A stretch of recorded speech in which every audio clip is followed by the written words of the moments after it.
urbanization in the world today have become inseparable words. The Cities Alliance in 2010 estimated that Uganda's urbanization level will increase from 12% to 30%, with the urban population exceeding 20 million people.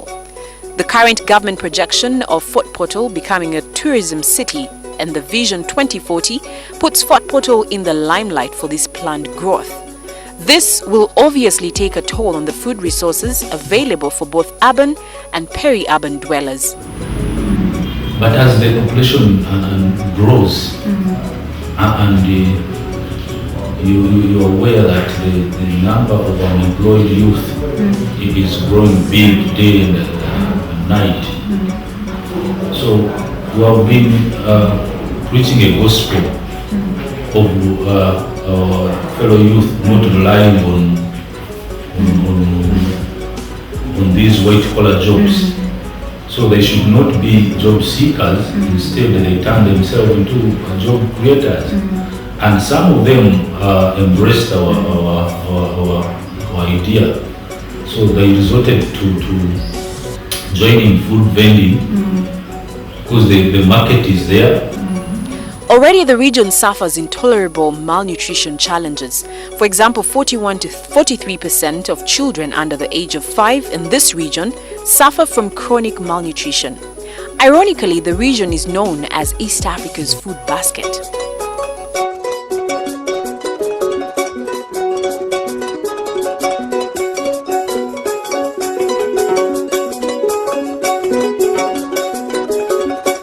Kabarole District and Fort Portal in particular constitute part of the food basket of this country.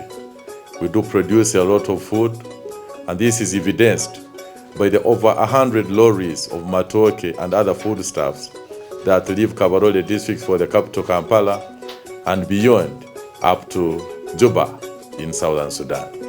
And the irony here is that when we produce a lot of food, you find that part of our young children are malnourished and others suffer from stuntedness. Unfortunately, in Uganda, urban food systems for the urban poor are currently being threatened and are targets of elimination because of old laws and exclusionary policies. For example, Uganda still operates a 1935 Colonial Public Health Act. Food vending is not acceptable under our laws. All laws, there is no food vending. Food is supposed to be eaten in a good place. You must have a restaurant. You must have a hotel. That's where food is supposed to be eaten from.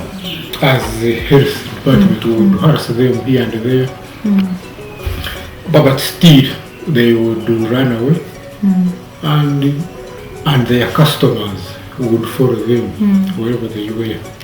Seems that urban authorities rarely prioritize the subject of food in their plans and how they plan to feed a growing population in the city. This business is at night. Most of us work during the day, you go home. And on the list of businesses, it's not anywhere that it's a business we can put in our budget, that it's one of our revenue source. I don't think so. Vending, it's not anywhere. We don't budget money from such a source. The Fort Portal Food Change Lab, implemented by KRC and supported by HIVOS and IIED, is seeking to influence the inclusion of this food onto policy plans within the frame of Vision 2040 to not only talk about hard infrastructure like roads, but also food. In this special case, we are also considerate about the amount of food that is left within the rural areas where food comes from, because there is this whole tendency of the people in rural areas being put on pressure to serve, to make money from the people from the urban centers who buy their food, and they sell all the food and remain with nothing. So those are the discussions that we want to bring on the policy agenda. Those are the discussions we want to bring on the policy table. But in this whole case, we also want to see where is the position of the youth who are unemployed and they are on the city. They are in the cities. How do they? Because they cannot manage the big, the going into big hotels or restaurants. They earn little. Others do not earn a lot, yet they must eat. So you find that the food vendors on the streets become a big asset to the unemployed youth or the low income earners, especially the youth. Nkaito muno nkaito wa makanika twija tujuahira ntulie byokulya binu kandi birungi yo ni nsobora sente zo kwijja kuli hano street kuli chapati zinu betu sente zo kuli ruguru mtauni mahoteli agamani tusobora obwiro obundi nyongu kwa nyino nkozere singi zange 10 rundi 12 nizo ninja nindi ha street hano ni byange. By 2001, Fort Portal municipality was not developed as it is today. The number of streets and houses could easily be counted. During this time, business was slow. The situation started changing in 2006 when new buildings started coming up and more people moving into the town. Never used to be like this before. For in the early 90s, the business was small and even the demand was not so much as it is today. But now over the years, we see an increase in people coming in and people demanding. And there are people of various tastes coming in, and really the service is actually required and it's increasing. Like the work we do, most of the people come at night. Like those from the banks, some people have been balancing books. You find have not got time to go at home and cook and or prepare food. You find when they're out of workplaces, it's hard for them to go home and prepare food. And most of the times, you might find that most of the restaurants have already closed, so they come for our services. Either or, there are those who like nearby services. But as the markets for agricultural produce increase, there is still a challenge of what people should buy and consume. The big challenge is to find answers of what is nutritious food. We produce a lot of food, yes, but sometimes we do not know how to eat this food. The bulk of the food that we produce is for the market. We sell it out to other towns and cities beyond Fort Portal, and our children remain without food. But even the content that we serve on the dining table is not the one that constitutes all the food nutrients that constitute a balanced diet. Oburo tubugala haruvengo, dodo tuleka kugisika, kabeji tujigerekeo, noruzagi noruswig, yona tulie khasiki. Ndubul amakitagente, ngotekigya kaha. Byokule byabe baliyage.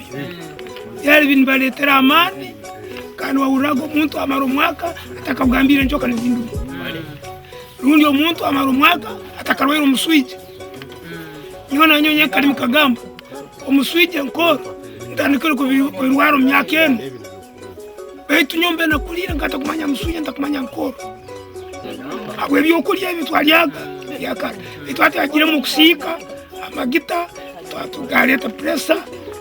The increase in the demand for employment, especially of women and youth in any development plans, becomes inevitable. The food system for both the urban poor and the rural seems to provide this much yearned-for opportunity.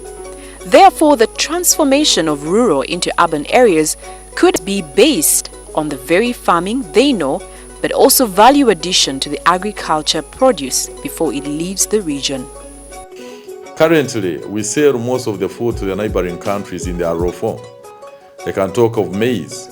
We sell a lot of maize to the neighboring Rwanda, but again, we do import maize brand from Rwanda back to Uganda at a much higher rate than the cost of the maize grain itself.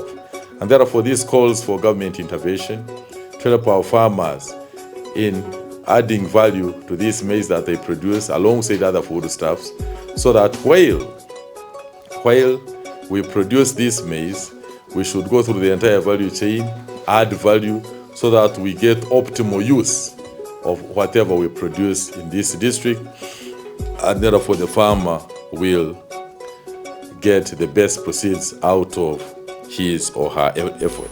While food is considered an important element in the urbanization plans, government and urban authorities are yet to give it the critical emphasis it desires. If they're in Kisenyi and we get a plot and they sit in one plot, you walk in, buy and go. So we have to visit places in those very areas where they are.